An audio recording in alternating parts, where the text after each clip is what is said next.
Bueno, buenos días. Por favor. A ver, siempre hay inconvenientes al salir.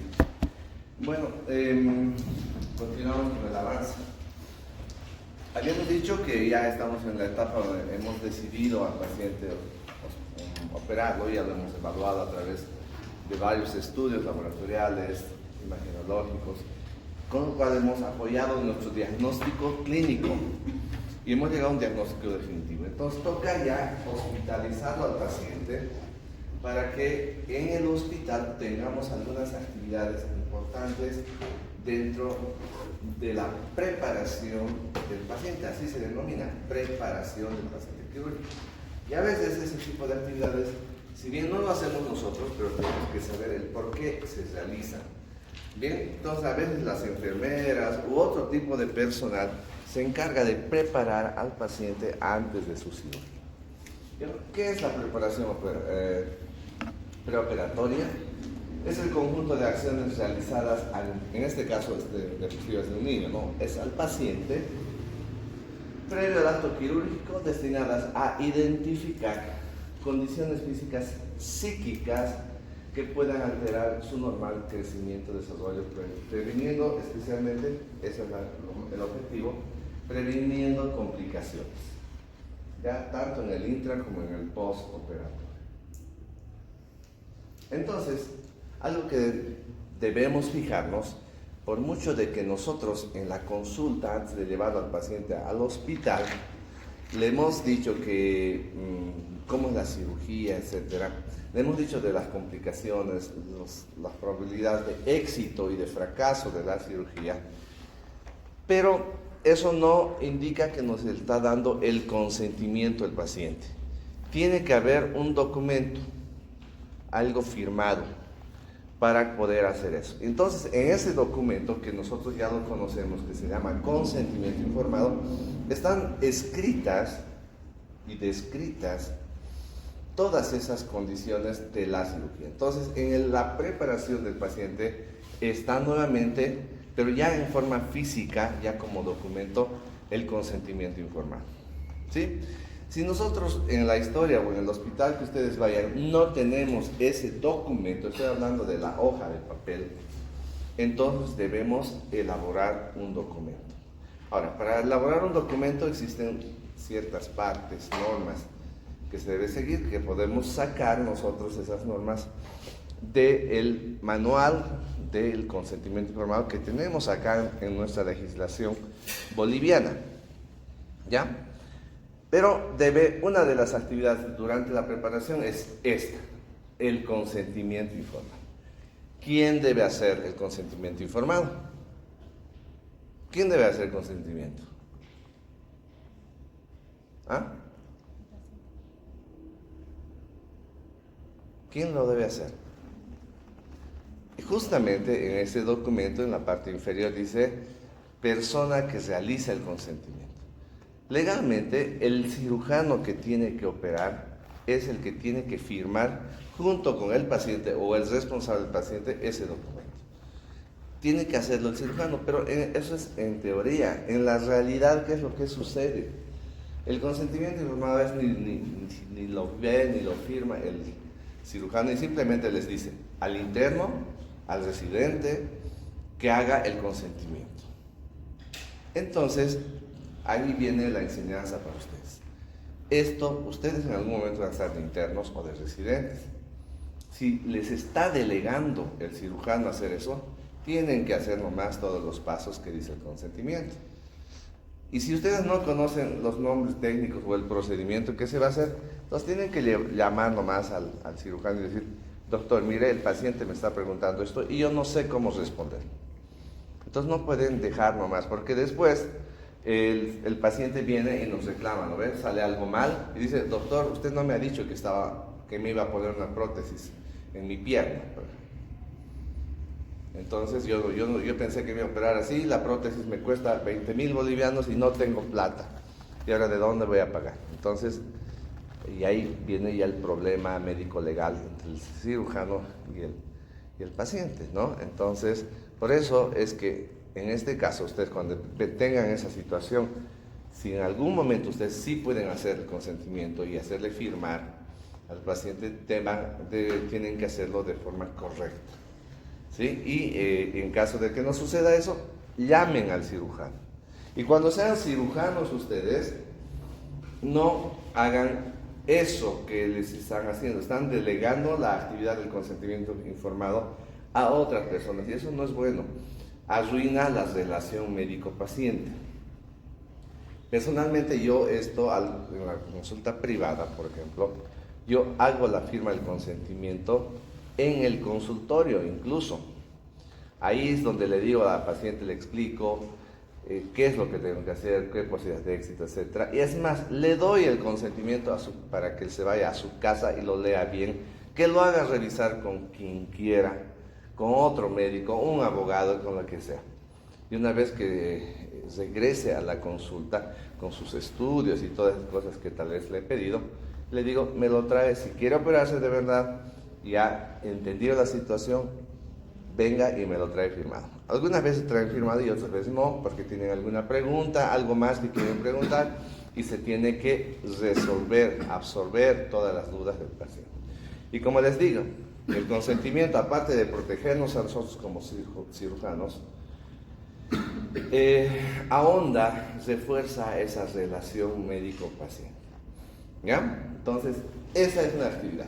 Ustedes van a tener que hacer firmar en algún momento consentimiento. Y para eso tienen que saber cómo hacerlo. Bueno, hablemos de otra actividad. La preparación del paciente, y en cuanto a la preparación está el tema psicológico del paciente, ¿no? Actualmente en los hospitales hay personal que abarca o aborda la parte psicológica del paciente. ¿Sí? Entonces, y en algunos casos, si no hay un psicólogo, nosotros tenemos que de alguna manera hablar. Y hay los dos grandes polos. ¿Qué hace el psicólogo? Entonces, poner en buenas condiciones psicológicas al paciente, ¿no? Y decir que confíe en el servicio, por algo está, que confíe y darle seguridad. Porque si el paciente está nervioso, estresado, fisiológicamente incluso puede alterar el funcionamiento orgánico, no solamente la parte mental, ¿sí? Entonces el paciente por los nervios muchas veces hace gastritis, hace taquicardia, está ansioso, ¿no es cierto? Entonces eso somatiza la parte psicológica, eso se llama somatización. Y entonces puede alterar el proceso normal de la recuperación. Entonces es bueno tener un psicólogo. Pero no hay que mentirles a los pacientes. No decirles, por ejemplo, todo va a salir perfecto, no se preocupe, y después de repente está con una gran herida, drenajes acá, que algo que no se esperaba el paciente. Entonces hay que siempre, y es para eso esa etapa del consentimiento, hablarles con la verdad a los pacientes. Tampoco ser fatalistas y decir, usted se puede morir, etc. El paciente no va a querer operarse y se va a deprimir. Entonces hay que tener un equilibrio en cuanto a la información en la parte psicológica. Bueno, lo ideal es que haya un profesional que haga esto. En algunos hospitales, les digo, sí hay, ¿no? Algunos especialistas incluso. Si yo fuera cirujano bariátrico, tendría que tener mi psicólogo, porque ese paciente bariátrico necesita posteriormente un aporte psicológico. No solamente en ese momento de la cirugía, después de la cirugía, porque le vamos a cambiar su vida, le vamos a cambiar su dieta, sus hábitos, sus costumbres. Entonces, para eso necesita un aporte psicológico. Pero en la realidad no tenemos psicólogos a nuestro lado. Entonces, nosotros tenemos que hacerles de psicólogos, ¿ya? Y hay diferentes personalidades. Muchos de ustedes son muy pacientes con sus pacientes. Y pueden dar una buena explicación, pueden enseñarles, pueden darles confianza. Pero hay cirujanos, hay médicos, mis colegas, a veces hasta yo, por el tiempo, por el estrés, por las múltiples ocupaciones, no hablamos con los pacientes, delegamos a otras personas y no nos empoderamos de su necesidad, porque cuando les van a operar a unos de por sí le entra la ansiedad, ¿cierto? Entonces hay que ponernos en sus zapatos del paciente. Entonces, hay que aprender también a cómo encarar ese tipo de situaciones. Y algunas veces estamos con personas tranquilas, otras veces con pacientes ansiosos. La gente, por ejemplo, y siempre hablamos en cirujanos, las personas que van a Santa Bárbara son personas muy sencillas, tranquilas. Pero a ver, operen uno de la caja, que muchos de ustedes tal vez están asegurados, no, ese les va a exigir todo, les va a presionar, les va a decir, doctor, ¿por qué llega tarde? ¿No? Entonces, son diferentes tipos de personas y ustedes tienen que saber cómo abarcar a cada una de esas personas. Si alguien va a ser cirujano, entonces ya tiene que irse preparando para todo eso. Bien, ¿qué aspecto más podemos hablar en cuanto a la preparación del paciente? Y ahí lo tienen, el ayuno. Entonces, muchos de ustedes hasta se han debido hacer operar. ¿Qué hacen en la indicación? Por lo menos noche antes o horas antes de la cirugía no podemos comer. ¿Por qué? ¿Quién sabe? Pues están muy callados. ¿Qué ha pasado? ¿Les ha afectado que no esté Hipócrates de Cos ahí como monumento? ¿Qué ha pasado? ¿Qué le han hecho a Hipócrates? Bien, obvio pues, el ayuno es algo importante, dependiendo del tipo de cirugía. Y simplemente, como ejemplo, muchas veces nos han suspendido cirugías porque el paciente, ratito antes, ha desayunado. Pues. Estamos entrando al quirófano, ya nos estamos lavando y bien sale el anestesiólogo. ¿Qué pasa con ustedes? ¿Por qué ha tomado desayuno el paciente? Y nosotros hemos dicho, pero si está en las indicaciones, ayuno. Pero lo que pasa es que no le hemos avisado al paciente, no le hemos dicho, por favor, no tiene que tomar ni comer nada. Y justo en su veladorcito había un refresquito, una manzanita más o unas galletitas. Y como no le han dado nada al paciente, ha pensado, se han olvidado de mí y tengo hambre, entonces se han tomado, se ha comido lo que tenía. Entonces, si bien no nos corresponde estar a su lado del paciente, pero por lo menos hay que avisarle, ¿no? Es decir, usted no puede comer nada, no puede, si no nos van a suspender la cirugía. Eso le decimos al paciente, en general, pero si es un paciente más acucioso, les va a decir, ¿por qué no puedo desayunar? Y ahí ustedes tienen que explicarle al paciente, ¿por qué un paciente no debe desayunar o tener ayuno?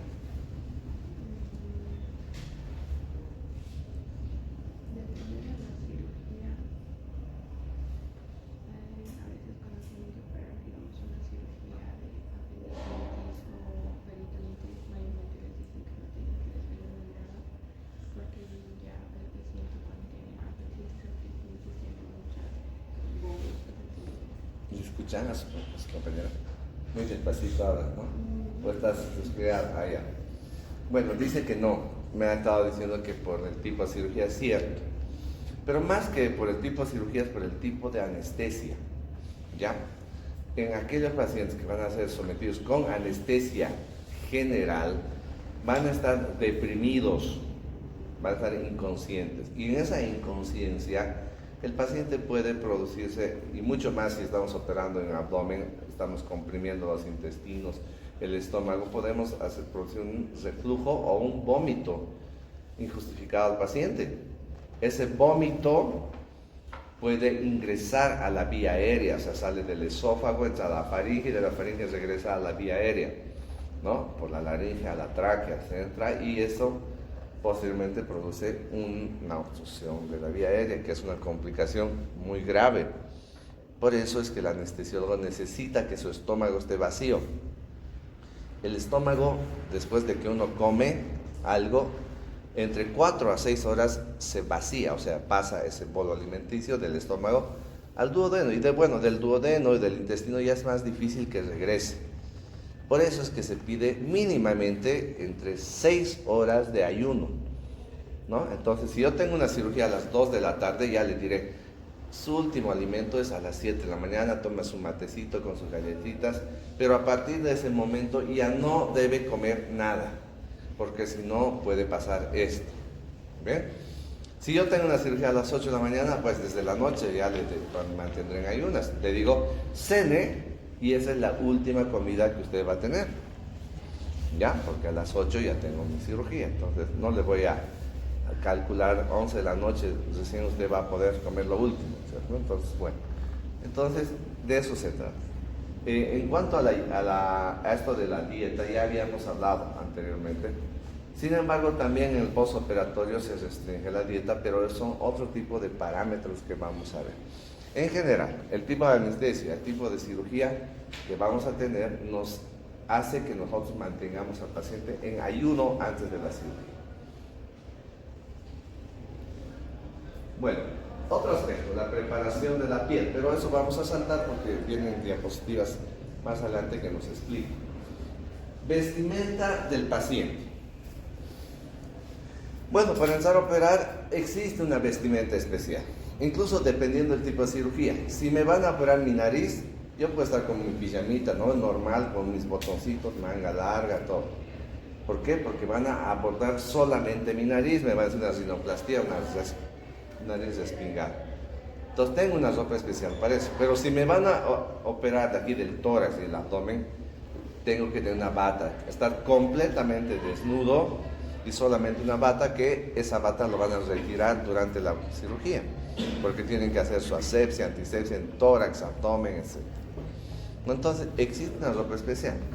Y a donde voy, muchas veces se han entrado los pacientes por un descuido de enfermería con una ropa que no corresponde a una cirugía. Entonces ahí ya vienen problemas con el anestesiólogo, que cómo le van a meter así, la enfermera de quirófano va a decir, ¿por qué no le han dado? Yo le voy a prestar bata ahora, etcétera, ¿no? Entonces se produce un retraso incluso en el mismo procedimiento, porque tenemos que estarle sacando la ropa, pese a, ya sea si el paciente está anestesiado, es más complicado, pero si está todavía consciente, él mismo se puede sacar y se pone una ropa adecuada ahí adentro del quirófano, que no es lo más adecuado. Eso se tiene que hacer en la sala de internación antes que entre al quirófano, ¿ya? Entonces, existe una ropa especial para entrar a hacerse operar. En cuanto a la piel, a la preparación de la piel, que es otro tema, justamente les decía, hay cirugías en las cuales muchos de los pacientes tienen mucho vello, ¿no? Hay muchos que no tienen nada, no pasa nada, pero en aquellas situaciones donde yo requiera una mejor visualización de las estructuras anatómicas y el vello me perjudica, entonces tengo que hacerle retirar el vello.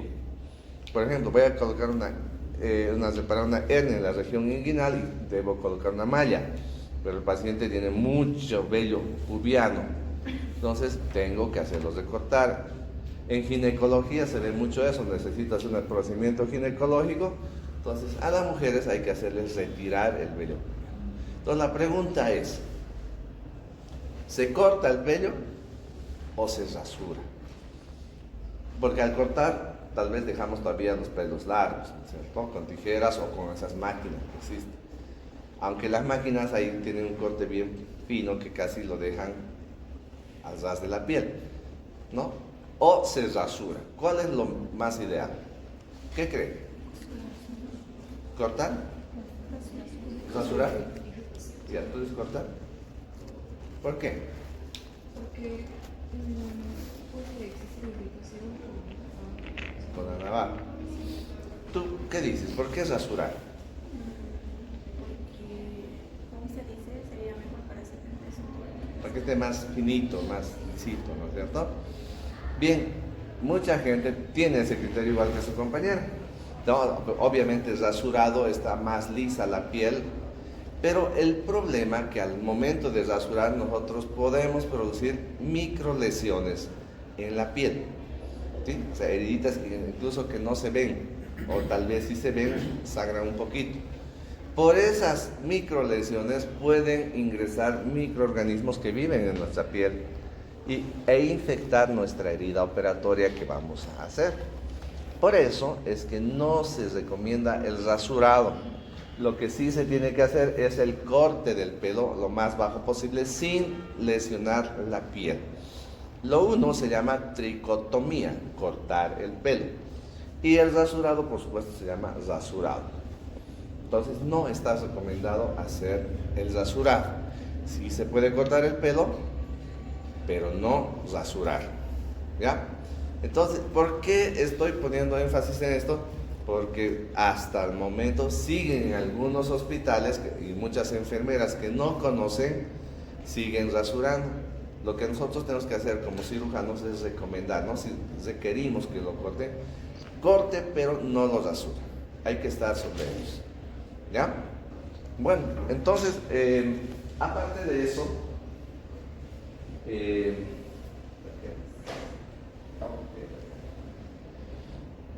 bueno, vamos a quedar aquí. Sin embargo, para que vayamos adelantando, otro de los aspectos que ustedes van a ver es la colocación de sondas. Hay básicamente varios tipos de sondas, pero las que más nos interesan es la sonda que entra hasta el estómago o la sonda que entra hasta la vejiga. ¿Por qué se tiene que colocar esos dispositivos, esos insumos? Esa es la pregunta que vamos a respondernos en la siguiente clase. Bien, pero antes de retirarnos, y justamente ayer no hemos pasado prácticas con el grupo 1 porque había una confusión de qué grupo iba a pasar de prácticas, y los que son mis alumnos de práctica, esta tarde, como estamos reiniciando de nuevo, solamente he pasado con un grupo, el 2. El 1 no, por una cirugía que he tenido no he podido yo monitorizar. Entonces empezamos de nuevo. El 1 viene esta tarde, el 2 no viene mañana, viene el 3 y después el 4 y después el 5 para terminar este primer tema. Después ya empezamos el siguiente tema con el grupo 1 nuevamente, ¿ya? ¿Entendido? Entonces esta tarde viene el 1 al Hospital Santa Bárbara a las 2:30 de la tarde. ¿Listo? Bueno.